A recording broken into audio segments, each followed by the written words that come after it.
Hi, everybody. Welcome to our third edition of our Roundtable during Women's History Month. Our first roundtable, we talked to women lawyers. Our second roundtable, we talked to international women all around the world to hear about their experiences with International Women's Day. And today we're going to talk about women and artists and women and art and how we've changed it and how we can continue to change and to grow the arts and creative industries. So I'm super excited to have this conversation with Bertie and Borin, and we actually have a third artist who's supposed to join us from India, and hopefully she'll pop in. She's actually a very interesting, unique photographer who molds and fuses her environmental activism with photography. So hopefully she'll join soon, but I want everyone to introduce themselves so that we can have an understanding of what so Gary's here. I'm just going to go in the order, everybody. No worries, we're live right now. So Bertie, why don't you tell us what you do, who you are, who you help, and where we can find you? Absolutely. Thank you so much for having me today, Elektra. I'm excited to be here. I'm Bertie. I am the CEO and owner of B Squared Management. That's bsquaredmgmt.com if you want to check us out online. We are a boutique talent agency, so we offer a la carte services for independent artists who are seeking help with their career. We offer everything from artist development to social media management to press, PR. We have a really fabulous list of services, and we're all about, empowering independent artists to aspire to empire their own empire and build their own career and own every facet of what they do, and not really wait for a label to come around, but really just create that for themselves. Where can we find you on social media? On social media, Instagram is at bsquaredmgmt and bsquaredmgmt across everything, Twitter, Facebook, Instagram. Fantastic. Borin, can you tell us a little about you, what you do, your artwork? Hi, thank you so much for having me. Excited to be here in such great company. My name is Borin Kangalo, and I'm a contemporary artist. I work with a lot of recycled materials. My work focuses on themes of environmentalism as well, and also sociocultural structures and systems through sculptures and installations using a range of recycled materials. I'm currently working on a public art commission. I also teach in the Art and Design Education Department at Pratt Institute, students who are interested in a variety of education initiatives related to art making, both in institutions and schools, formal and informal institutions and environments as well. I am so excited to be here and to hear more about all of your works, and also the role of women in the arts, which is also something that I strive to advocate for. Representation, particularly in places that are underrepresented and communities that are underrepresented as well. You can find me on Instagram, Borin Kangalo at Instagram and Facebook, and also my website is Borin Kangalo. It's always my name. So I look forward to this dialogue. Very exciting to be here. Thank you, Elektra, for putting this together. Thank you so much, Borin. Gary, last but not least, all the way from India, tell us about you and your water photography and everything special that you do. So thanks, Elektra, for having me over. And I am a scientific photographer and an artist too. Most of my art is based on the environment, focused on underwater, and I specialize in liquids and water, high-speed photography and architecture. And I have my own company called Fine Balance Photography. It's an art edutainment company where I'm trying to make apps and digital books for children for the awareness of the ocean, cleanliness of our oceans. Mm-hmm. And you can find me on Instagram at Chopra Gauri GC, or you can say, I don't use Facebook much, but I'm on it. It's Gauri Chopra on Facebook. Got it. Thank you, everyone, for introducing yourselves. And for those of you who are just tuning in and who may not know me, I'm Elektra Yao. I'm an attorney. I'm a former artist and actor. I represent actors, creatives, entertainers, performers. So I used to be in front of the camera. Now I am doing all the legal work for my artists and creatives to make sure that they can attain their best and their highest artistic heights. So the first question of the day, because it is Women's History Month, I want to know what being a woman artist means to you. Do you identify as a woman artist or woman creative, or are you just, not just, but are you an artist, period, or a creative, period? Borin, do you want to enlighten us? That is such a huge question. I think for me, being a woman in general, first of all, means to give life, and not only physically, which obviously we're able to do, but also spiritually, and it's basically synonymous with being a generator and a creator. So women artists are only a more woman kind of woman, because we are creators in a way that is adjacent and is reinforces and augments our being a woman. I believe so. So for me, it has helped me ground my identity. And also, I feel like we are the base and foundation of the world, not to be too megalomaniac, but a little bit of, Our bodies invented time. Our bodies invented a way of measuring time, and we are, so crucial and important. The thing is, how do we? Are we given the space to fulfill our potential? And that is what we fight for constantly. I feel like as a woman artist, that is still a little bit of a struggle. Equal representation, and but we'll talk more about that later, I suspect. But generally speaking, women in the arts are huge contributors, and I look forward to continuing to advocate for them. So are you a woman artist or are you an artist? I am both. I am a woman artist and an artist. I also kind of struggle a little bit with, the American culture's obsession with tokenizing. So sometimes that becomes part of this argument as well. Like, how do you become and you own being a woman artist without necessarily be tokenized or become a cultural cliche? So that is some of the spaces that I needed to navigate also throughout my career, with the intersectionality that we all inhabit, with race and gender and all of that, and how to continue to sort of highlight the work without being boxed in is one of the things that I also struggle to do. But without obviously renegating the fact that I am a woman, super proud of it. And particularly also in terms of women artists, I feel like given that much of a woman's work, cooking, not that that's the only woman's work, but a lot of the work we do dissipates, and it doesn't remain, then I feel like being a woman artist is a sort of revenge where you can build work that actually stays, that no one's going to throw out at the end of the day or eat and consume. And, so for me, it's also been a bit about that, about finding a way to exist permanently. Thank you. Gary? For me, I am a woman artist, I would say. I think being a woman, I think it's our minds are very complicated, and the whole process of simplifying it and nurturing myself is what a woman means to me. It's just about myself. That's something I've realized over years with my art, and we all face this situation of equality in the arts. It's been a tough journey, and the fight is constantly of being able to speak my mind and follow through with what I want to create. It doesn't matter who's going to stop me. I'm going to create it. That's what a woman means to me. And maybe it's more cultural living in India, where I didn't experience that in New York when I was there. But yeah, that's exactly what it means to me as a woman artist. Birdie? Yes. Oh my goodness, these answers are so amazing. I'm so inspired.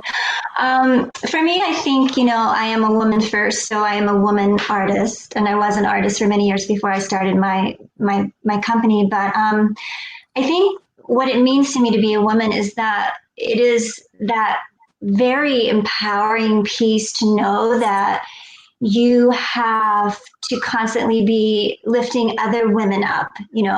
I love that piece of it, because I think that that's what keeps us empowered. That's what keeps this forward motion, the change happening, is constantly reaching back and lifting someone else up, and encouraging other women to be the rebel, like Borin Kangalo said. Challenge the status quo, challenge what others before you have said you need to do or must do. But and then growing in your art as a woman and being proud of that, and understanding that together we really are unstoppable. That we together, forget it, right? It's like when we join together and unite, it is the most powerful thing. So to me, I'm a woman first. I don't know what being a woman means. I struggle with the definition of womanness, performative femininity, femaleness, the female condition. I struggle with these definitions. But when I was, I'm sorry? I said, yes, I hear you. Yeah. I don't really know what it means. I go back and forth between radical feminism and liberal feminism, and I try to carve out a definition that makes sense to me. But it's one of those feelings, I guess, feelings or conditions, rather. Conditions is a more appropriate word, that's always in transition. But when I was younger and I was doing acting, interestingly enough, I never referred to myself as an actress. I always used the generic word actor. And I don't know why I did that. Probably my little 12-year-old self was a feminist and just wanted to be known as an actor, as a performer. And even still to this day, I find myself correcting myself when I refer to actresses, because it's been so ingrained in me to call myself an actor and a performer. And it could be the nature of where I was trained. But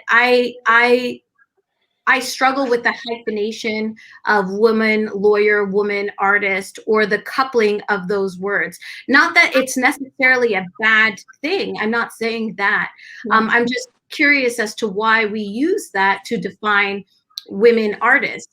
It always makes me feel that we put that hyphen to differentiate from what an artist is, right? That male artist, and then that's the standard. And then you've got like the woman artist, or like the woman Asian artist, and like the woman Black artist. And it's always this getting further and further away from what the core is, which would be the artist, which is the white man. So I don't know if the terms are bad terms. I just question why we have to qualify those terms. Why does the term artist need to be qualified? Now, maybe the artist does want to be qualified and does want that precursor in front of the word artist, and that's absolutely fantastic.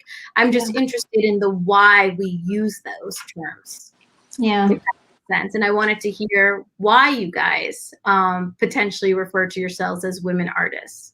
Yeah. Which leads me to my next question. Is your work feminist? Is your artistry, your creativity, the way you navigate the art world, is that feminist? Gary, do you want to tell us if you are a feminist within your work? It's a difficult one to answer, because most of my work is very spiritual and it's more about nature. But my approach to the art, I wouldn't say it's all feminist, but it does have traces of being feminist, definitely. It has a lot of influence also. So art is what? Just in simple words, it's your experience over years that your five senses have interacted with this world, and you've tried to express that in some sort of media, right? So the experiences since when I was small, when I was much younger, have been role models of women who were feminists, who were fighting for their rights for all the time. So yes, I would say that there is an underlying factor of feminism in my artwork, but I consciously try not to put that out, because I do agree with you that we don't have to categorize. Probably these categories just came in when during the early 60s when feminism just came into the art, where we started fighting for it and then they were categorized. Before that, maybe it was just art. So yeah, I would say 50-50 maybe. Bertie, is your work feminist? I mean, feminism to me is basically just equal, right? It means women having equal space in society, having equal space economically, having equal space to men across the board. So because I am a woman and because I am in that equal space and I fight for that equal space for all of my artists, but especially, for women, because I am a woman. So I would say yes, because I don't think that the word itself really in definition is about equality. And I think that we have to always be thinking in that equality space so that we grow that equality and it becomes more and more the norm. Borin Kangalo? That is the most difficult question you've asked so far, but yes, I agree with a little bit all of you. I think that there are very subtle nuances with this term feminism. It depends on which feminism we're talking about. Is it the one in the 70s? Is it Black feminism? Is it, where? And so just to answer your question, generically, my work does not illustrate feminism per se. It's not work that necessarily literally, speaks of the politics of feminism. But I think that it has very feminine traits. If you look at my installations that are crafted out of plastic and are woven, I do a lot of weaving in my work. With recycled materials, and these installations end up being, kind of these environments that are very luscious and related to nature, but the weaving techniques are historically associated with women craft.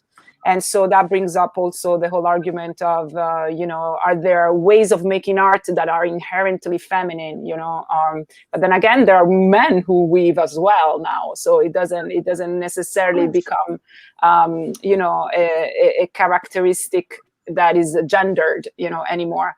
I still think my work kind of points to the universality and looking for what's commonly human in people. And so looks more to bridge these categories and differences, to look at a more concept of identity that is more internal, rather than external, based on color, skin, or gender. But the fact that I'm a woman aggregates itself to my work as well, and so makes it feminine, at least. I don't know if feminist, but I think a little bit of both. Did you make the conscious decision to incorporate weaving into your artwork because it was a traditionally female? The weaving entered my work by virtue of the material themselves. I'm very fascinated by the transformative quality of materials. So I let the material speak to me, and I was working with a lot of industrial materials. So I was working with the debris netting, which is this construction site structure that people put on, structures when they build so that the debris doesn't fall off. And those holes were asking me to basically weave the plastic through. And that's how I got to it, by an engagement in that. Then that this is also connected to the feminine act of weaving, and also ancient traditions of basket weaving, and also that a lot of the weaving was often done collaboratively. The fact that this work also speaks of community and collaboration, which is an element in my work as well, to develop community and collaboration with participants. Some of my projects are participatory. So all of that, I think, is also feminine, because women are also builders of community. We are the glue that tie people together. So I think in that sense, yes, it is feminine and feminist, but in this kind of new way, outside of the definition of to be equal, I need to be like a man. I can be a woman and assert my work in in some specific characteristics that are just mine, Yeah, it's interesting how all you three didn't immediately identify your work as feminist work. Maybe some parts of it are feminist or feminine, But Gary, you work with nature, the exploration of nature, which a lot of people would associate with womanness, right? Nature being attached to the female body, the mother nature, right? Borin Kangalo, weaving, sewing, recycling, repurposing materials. These are things that are often associated with women who are very self-resilient, self-serving, who are able to kind of take something and make it something. And Bertie, you manage, you assist, you guide artists, you help them grow. These are all things that one might say are characteristics of a woman. I think it's interesting how those aspects of what a woman is creep into our work. Just like me as an attorney, I would argue that my work is very feminist. I'm a very feminist attorney. I'm for the dismantling of the patriarchy. I'm for the representation of women attorneys, young women attorneys, millennial women attorneys, minority attorneys. Because there are not a lot of us. And the reason why there aren't a lot of us is because we don't see mixed or Black or minority or young women attorneys who are like under 30 or under 35, just because the way we embody or see an attorney is, you know, an old man, an old white man. And I think that by hiring young women, by giving interns a possibility to come work in the office and see how a law firm runs, I'm being a feminist because I'm slowly giving them the opportunity to have a seat at the table. So my work, I think, is very, very feminist. So which woman artist has influenced you? Which artist that is a female has made an impact on you as an artist or helped you grow or explore your artistry in some way? Borin, do you want to go first? For me personally, from a formal point of view, just kind of like the way my work looks, a lot of times I use, I would say, recycle or repurpose plastic, and I tend to work monochromatically. I have a huge installation called Bee Sanctuary that is all, it looks like a huge apiary. It's all made of yellow caution tape and recycled plastic bags, and it's yellow. Another one is all red, another one is blue. And I have to attribute this kind of curation of my formal work to the artist Nevilson, who is, you know, a towering column in the art world, and who has done a lot of work also with repurposed material. In her case, it was wooden scraps from wood shops, and also worked monochromatically. So there is a very strong parallel there formally. And then in terms of who inspires me is Ruth Asawa, the Japanese artist represented by David Swirner, who managed to have a career and be against all odds. She was a Japanese American. She grew up in a detention camp, you know, when during the historical time of persecution of the Japanese. And then also she had 6 kids, and she managed to have an incredibly fruitful career. So in this case, I kind of also want to redefine feminism. My professors used to be women artists who said, oh, absolutely, you cannot have children if you want to be an artist, you know? And that feminism has, thank God, evolved in that, you know, we are able to do both, God, you know, with, and that actually, it is possible to kind of cater to all of these different vocations that overlap sometimes and are part of the same generative power that we have. Yeah, so Ruth Asawa and Louise Nevilson for me. How did you come across Ruth Asawa? In the museums, which she's also someone who lately has been given a lot of attention. So I was at one exhibition called about craft at the Whitney, but I knew her work before, but in this pandemic, I could visit only few, you know, I was limited in the access to looking at work in person, but I ended up, you know, buying her book and reading her autobiography during this time, particularly that I was so isolated, you know, in my space, not being able to talk to people. So I felt very inspired by, first of all, reading a book again, because a lot of the information I gather now is either in, you know, through audiobooks or reading online quickly, or so it felt good to kind of physically open a book in this digital age. and then also seeing her work in person, and was very inspiring and consoling to me during this time where we were, confined at home, trying to do everything: art, office work, teaching, being a mom, all in the same apartment. So it was a great source of inspiration. Birdie? So you're asking about an artist, right? A famous artist who inspires us. She doesn't need to be famous. Somebody who has helped you or motivated you to develop yourself as an artist. Which woman was it?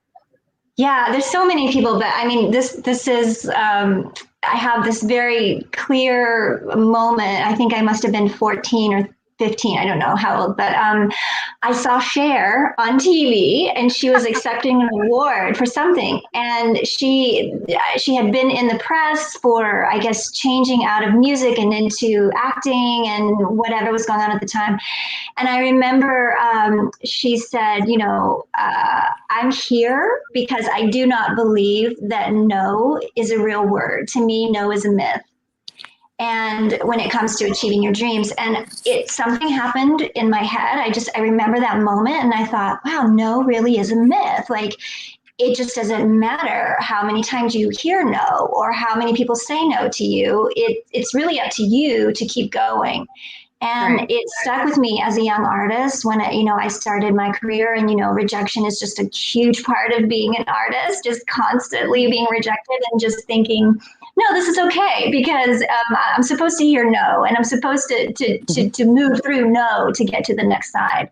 So as simple as that sounds, it was very moving for me, and it stuck in my brain. So I'd have to say Cher. Yay. Thank you, Cher. Gary?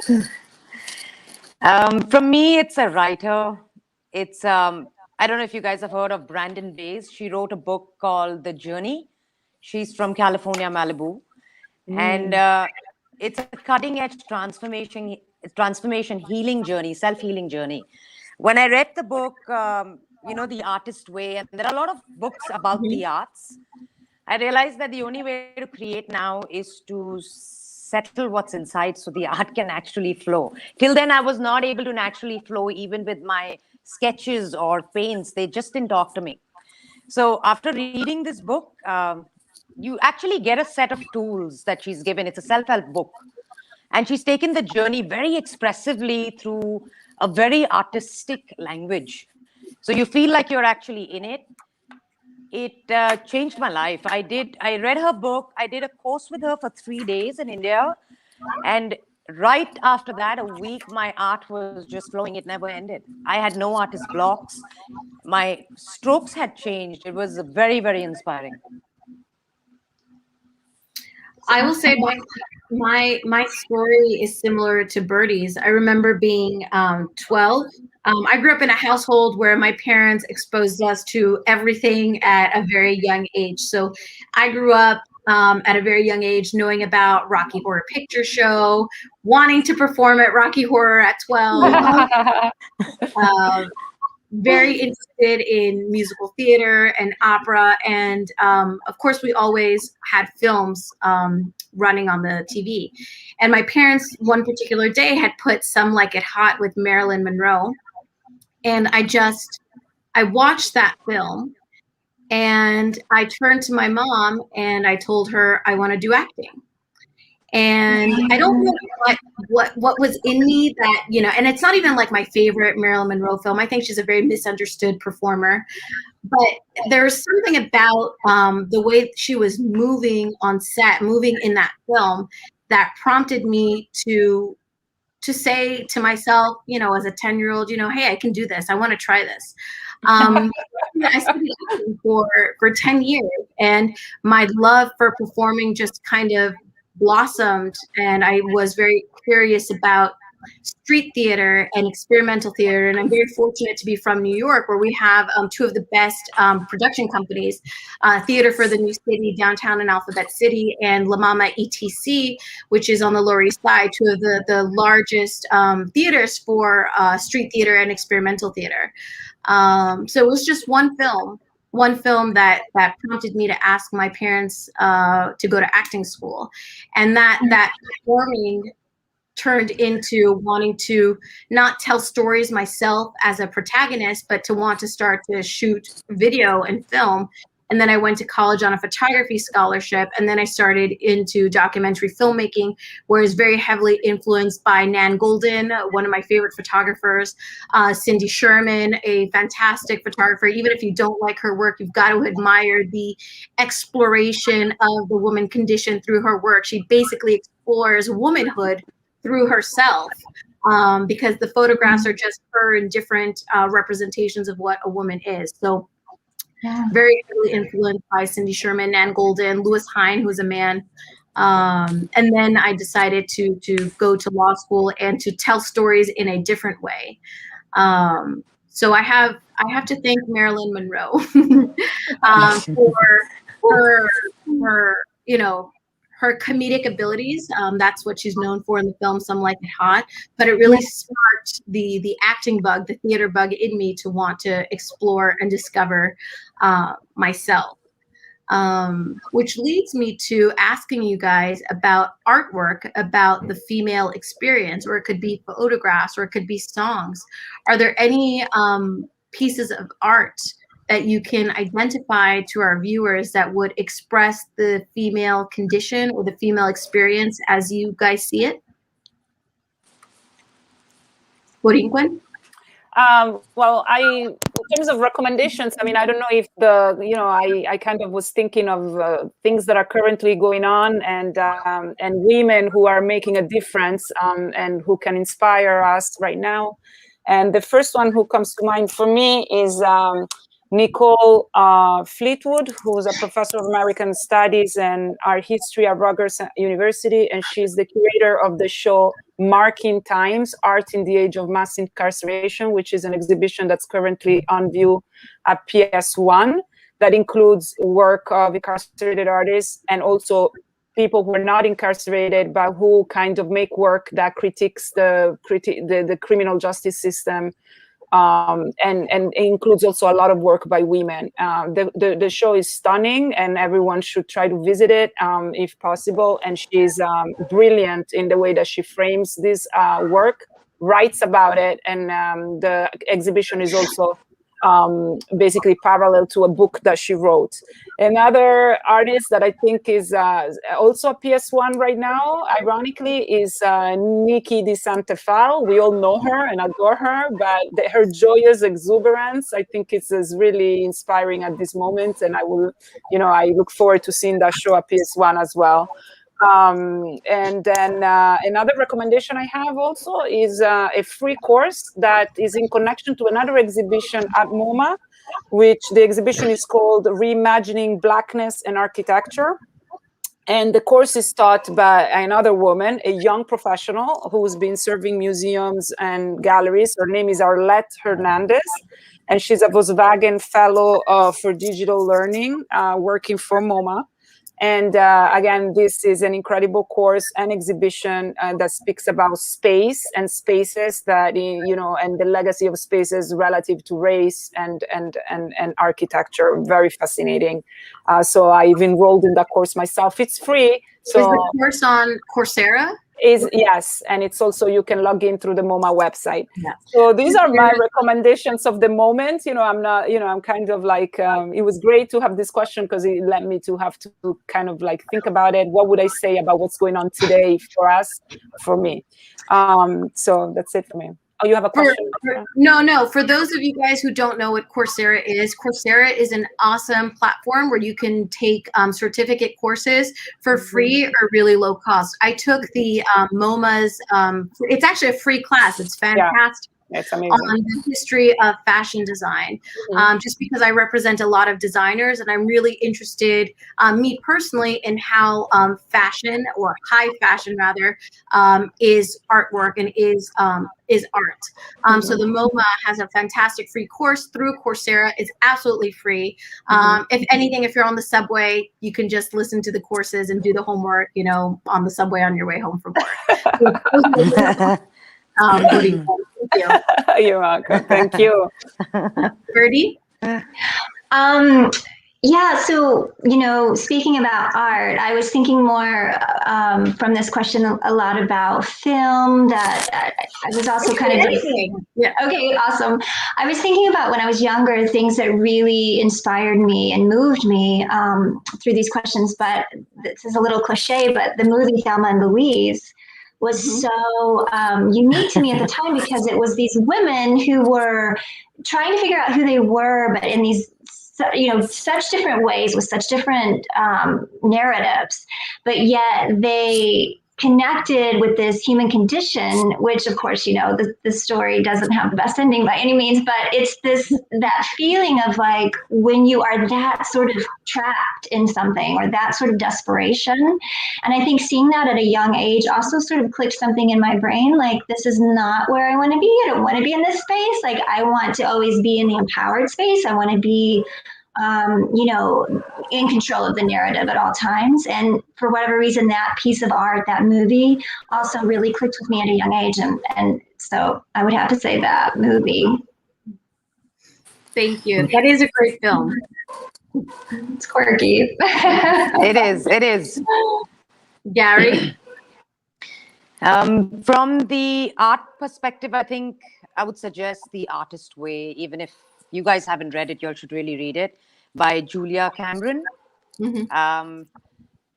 She actually wrote this book as an art therapy book to help people, but it's become like a handbook for every artist today. It doesn't matter what level of art you're doing or if you're professional or you're amateur.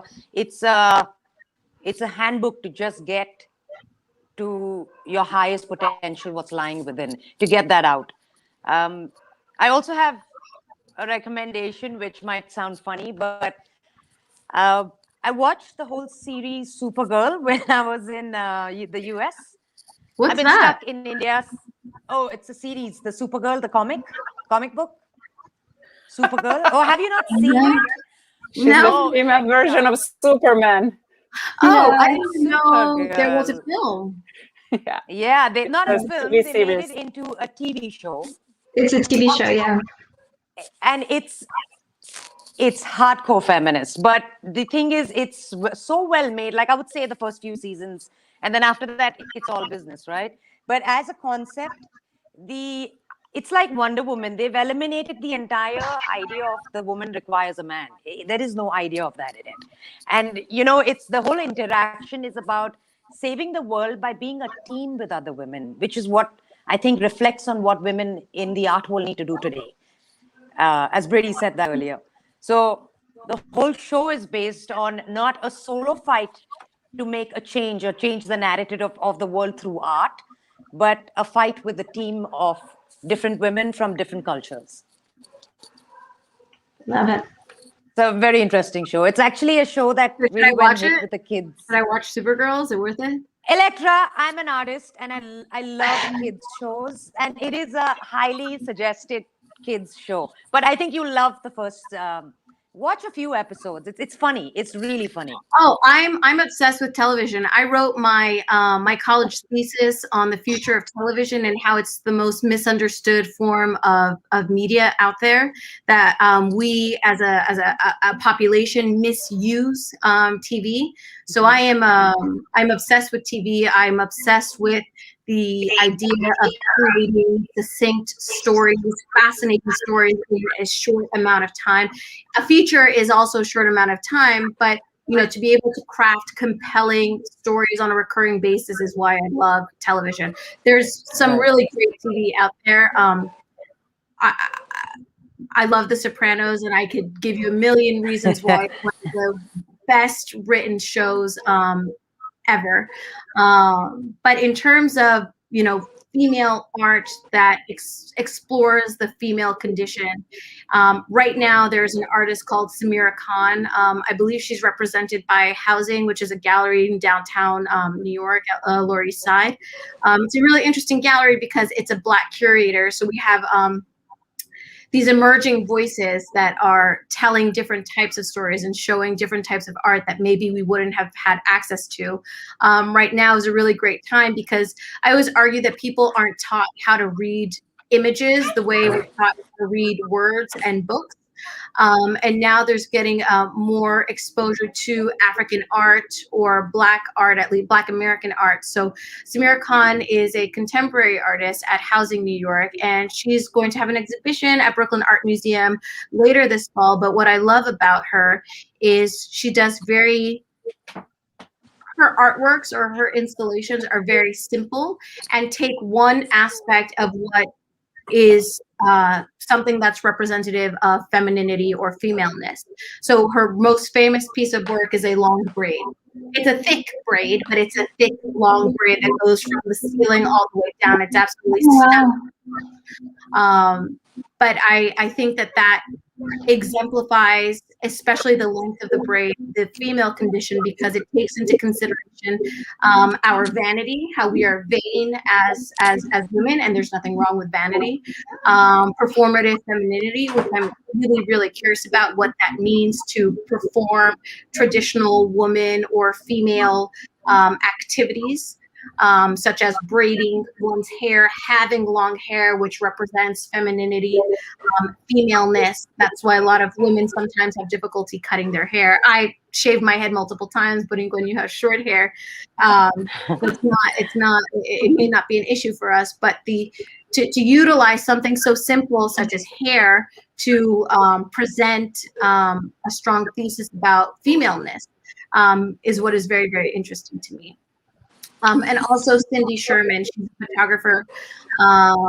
Again, she explores womanness or womanhood through the exploration of herself, which I think is just a great premise and a great thesis, to explore yourself first to get to what the larger picture is, what the big picture is. Right. So Cindy Sherman and Samira Khan. Love it. Now, to wrap it up, do you guys have any advice that you want to give to young women artists or young female artists or young artists in general in terms of how to craft their career and be successful in their careers? Gary?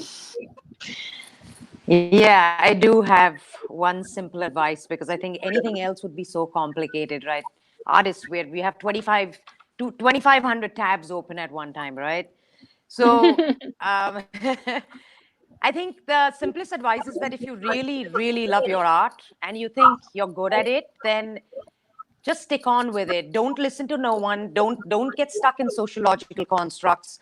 Keep away from everything. You know, most of the times you hear that, oh, artists stay alone and they do their own thing, is because we're trying to get our art out with least amount of static noise from the world, right? So keep away from that. Just focus on your passion and you're bound to get there. That's it.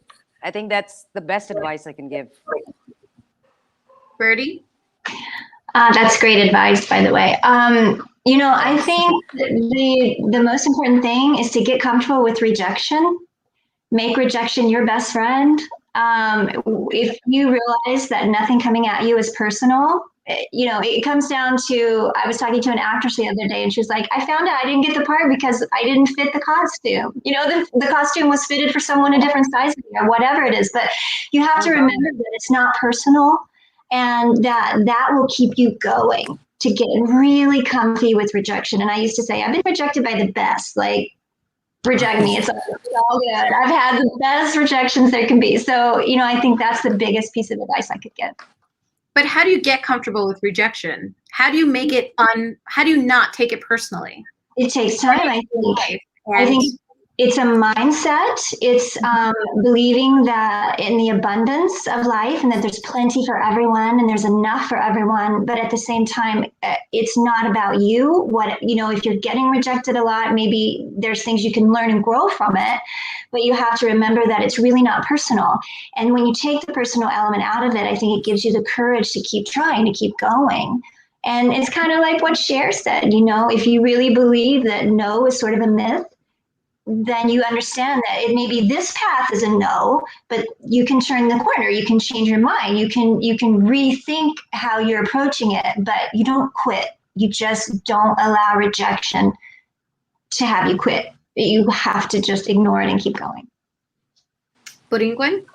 For me, and what I'm going to say is very related to what you both said, and I'm going to add to it in a sense. So the first piece of advice is work, work, work. Not so much think about work, but just do the work. Because I think with artists, we get tricked a lot of times in being in our head and thinking, and so there's also moments of where you may pause doing work altogether, get discouraged because you don't have a studio, because so you can work anywhere. If there's anything we learned during this time is you can work in any space, under any condition. So do not interrupt working, work, work, work. The first piece of advice. The second advice is do not compare yourself to anyone else, or don't, because I think in a very competitive field like the art, and particularly in a super competitive city like New York City, with the concentration of talent that we have here, you can easily start looking around and say, oh my God, she's exactly my age and she has more exhibitions than I have,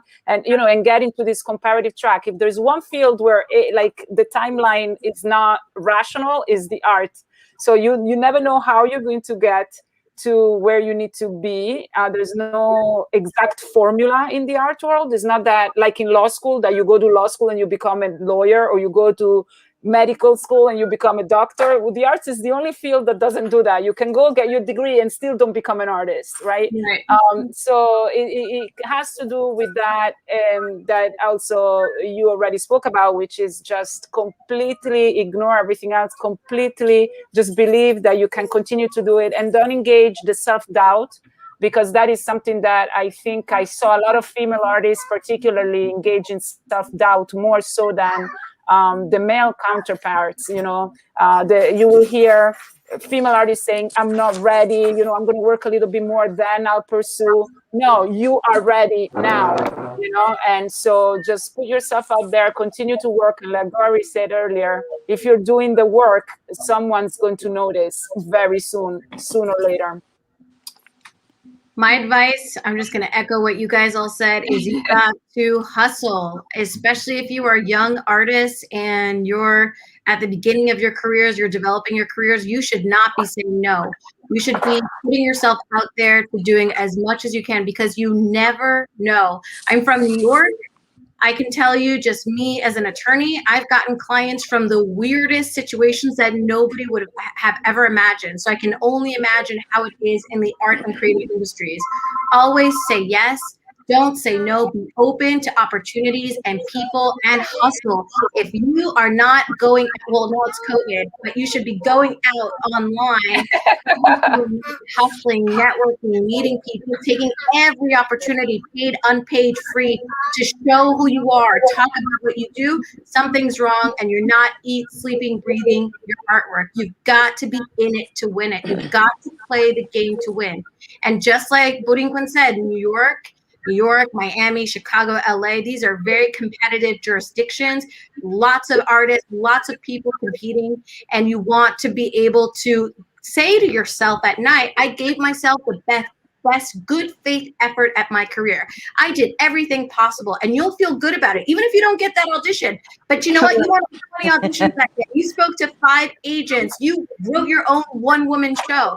You've got to hustle. You've got to put in the work. You've got to be fearless, and don't say no to things. Say yes. Say yes to opportunities, because you never know where they will lead to, especially when you're a young person, when you have a little bit more control. When you're a little bit older and you've got kids and things like that, things become a little bit complicated, not impossible, but you should, I will always advocate for hustling. You should always be hustling. I don't care if you have kids, if you're old, if you're young, whatever, you've got to be doing it for the love of the game, for the love of what you want to do in your career. So that we've been here almost an hour having such a great discussion about all these different topics. I want to thank all of the artists and the managers, Bernie, Gary, Borin Kangalo, for sharing your experiences, sharing your thoughts, dropping all of this knowledge, referencing these artists that you should study and get to know.